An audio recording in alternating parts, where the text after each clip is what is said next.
Combien de joueurs dans l'histoire peuvent se dire qu'ils ont remporté 5 Ligues des Champions, porté le maillot du plus grand club du monde pendant 16 ans et pris leur retraite en étant le joueur le plus titré de l'histoire du Real Madrid? Peu, très peu. Et l'un d'eux est brésilien, Marcelo Vieira. Le latéral gauche, né à Rio de Janeiro, n'a pas seulement été un protagoniste de l'une des époques les plus glorieuses du Real Madrid, mais aussi un témoin direct, et parfois une victime, de l'une des rivalités les plus intenses et fascinantes que le football ait jamais connues. Cristiano Ronaldo contre Lionel Messi. Marcelo a débuté au Real Madrid en 2007, à 18 ans, avec un sourire timide, mais une personnalité qui s'est rapidement adaptée au niveau de compétition les plus élevés. Au cours de ses 546 matchs avec le club blanc, il a marqué 38 buts, délivré 103 passes décisives et est devenu un symbole de combativité, de technique et de charisme.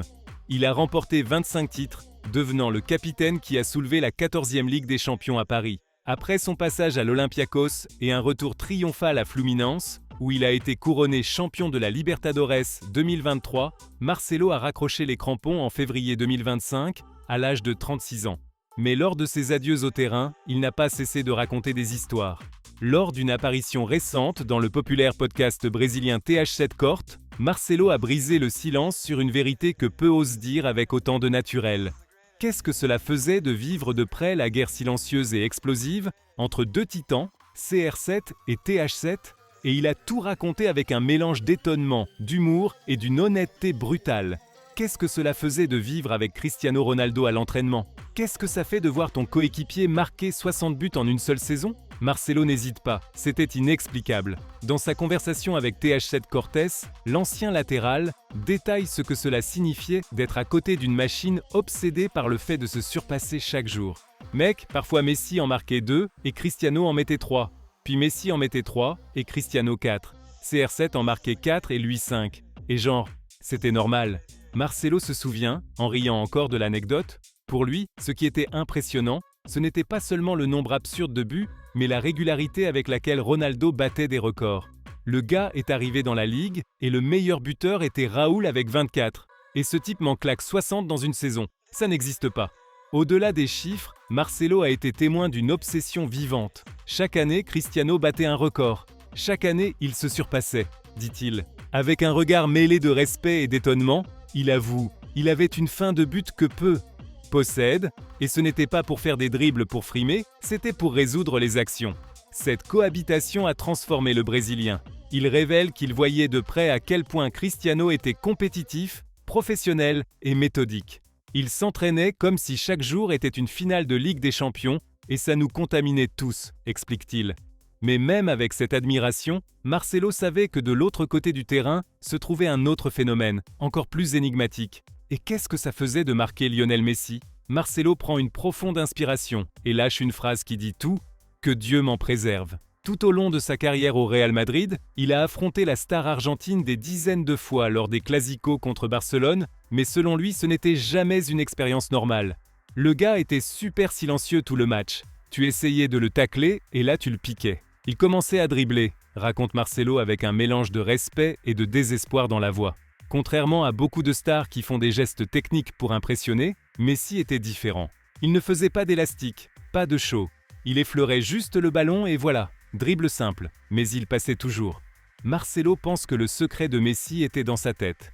Je pense qu'il pense avant les autres. Chaque fois que j'allais au duel, il était déjà parti. Et quand il parvenait à le toucher, j'essayais de lui mettre un coup mais c'était trop difficile. Et quand j'y arrivais, c'était comme allumer une allumette près de l'essence. Boum, explosion! Ce qui était le plus dérangeant, dit-il, c'était le silence. Messi parlait rarement sur le terrain. Il était super calme, ne provoquait pas, ne se plaignait pas, il jouait juste et détruisait tout. Et pourtant Marcelo essayait de le déstabiliser. C'était classique, non? Fallait le frapper, mais il s'en fichait complètement. Avec ce récit, Marcelo peint un tableau classique, presque spirituel, d'affronter Messi. Ce n'était pas juste du football. C'était une force inévitable, silencieuse, qui défiait toutes les lois du jeu. Les joueurs se rendaient-ils compte qu'ils vivaient quelque chose d'historique? Marcelo répond sans détour. Oui, on savait que c'était quelque chose d'anormal. L'époque où Cristiano Ronaldo et Lionel Messi s'affrontaient à chaque Classico n'était pas seulement une rivalité, c'était un spectacle cosmique. Et lui, Marcelo, était juste au milieu. Dans le podcast, il décrit comment, dans le vestiaire du Real Madrid, les joueurs suivaient les statistiques de Messi presque comme une obsession. Messi marquait 90 buts en une saison. Personne ne fait ça, même pas en jouant un match entre potes le week-end, dit-il en secouant la tête. Et pourtant, Cristiano répondait. L'année suivante, il mettait C'est ahí a mi que pa il meterio 60 de la mètre 60. C'était l'un essayant de surpasser l'autre tout le temps. Marcelo révèle également que, loin de ce que la presse montrait parfois, il y avait du respect mutuel entre les deux. Ils étaient à un autre niveau. Ce n'était même pas une question de ballon d'or. C'était une question de compétitivité, de se réinventer chaque année. Pour lui, le plus surréaliste était de voir comment ils gardèrent leur faim, même après avoir tout gagné. La différence avec les autres, c'est qu'ils n'étaient jamais satisfaits. Ils voulaient toujours plus. Et cela, selon Marcelo, a façonné toute une génération du football européen. Le Brésilien explique qu'il n'y avait aucun moyen de rester neutre. Joueurs, fans, presse, tout le monde avait son camp. Et même au Real Madrid, l'ombre de Messi pesait. Tu pouvais avoir Cristiano, mais tu savais que Messi était de l'autre côté. Et lui aussi voulait faire l'histoire. Alors, Messi ou Cristiano? C'est la question que des millions se posent depuis plus de 10 ans. Et Marcelo, qui a vécu cette bataille de l'intérieur, a finalement osé y répondre. Lors du podcast TH7 Cortés, après de nombreux compliments envers les deux, l'ancien latéral brésilien a laissé entendre son choix. Les deux sont à un autre niveau, mais marquer Messi était impossible. Cette phrase, prononcée naturellement, porte un poids immense. Il ne s'agit pas seulement de chiffres, de titres ou de préférences de supporters. Il s'agit de l'expérience réelle d'un défenseur qui a passé des années à affronter les meilleurs du monde. Marcelo décrit Cristiano comme une machine de précision, de discipline et d'obsession. Le gars s'entraînait tous les jours comme si c'était une finale, et il assumait. Il voulait marquer des buts plus que respirer.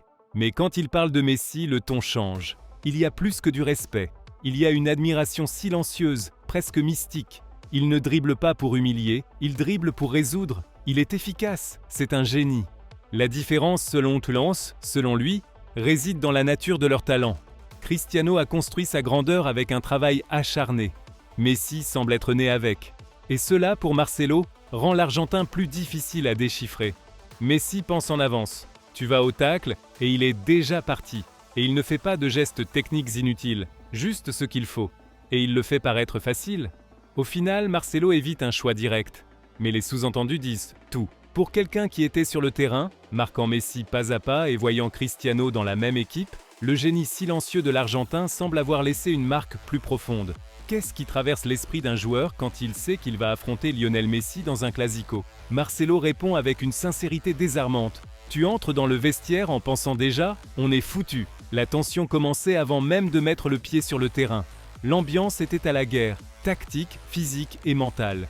Et au centre de tout se trouvait toujours lui, Messi. Marcelo raconte que pendant les matchs contre Barcelone, il n'y avait aucun espace pour respirer. Chaque touche de balle était millimétrée, chaque tacle calculé.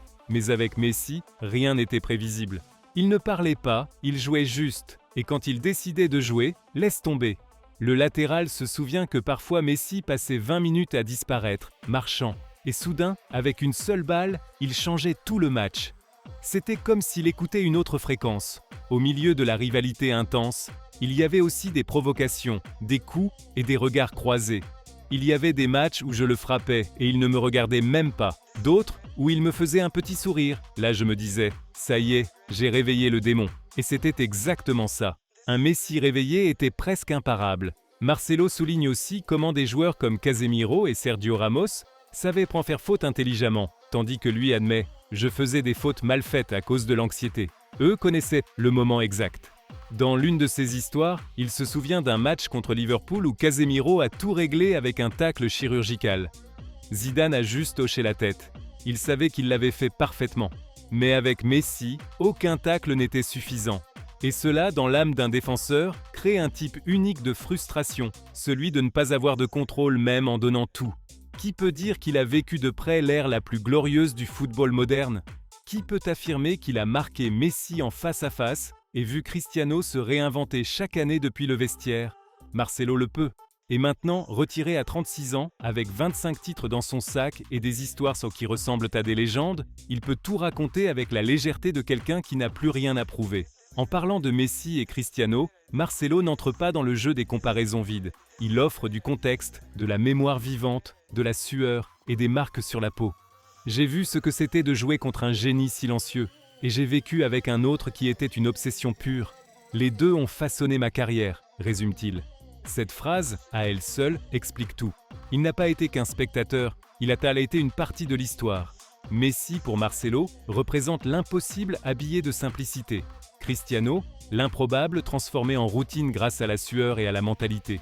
Et lui, Marcelo, a été le pont entre ces deux mondes, affrontant l'un et défendant l'autre. Aucun CV ne peut contenir autant d'expérience. Dans ses adieux, Marcelo est clair: mon histoire en tant que joueur est terminée, mais j'ai encore beaucoup à apporter au football. Et quiconque a écouté ce podcast sait qu'il a encore beaucoup à enseigner. Ses paroles sont plus que des souvenirs. Ce sont des documents vivants d'une ère dorée. Après tout, qui mieux que quelqu'un qui a dû les marquer, partager le terrain avec eux et porter le poids d'avoir vu de près ce qu'aucun fan ne verra jamais, pour dire la vérité sur Messi et Cristiano?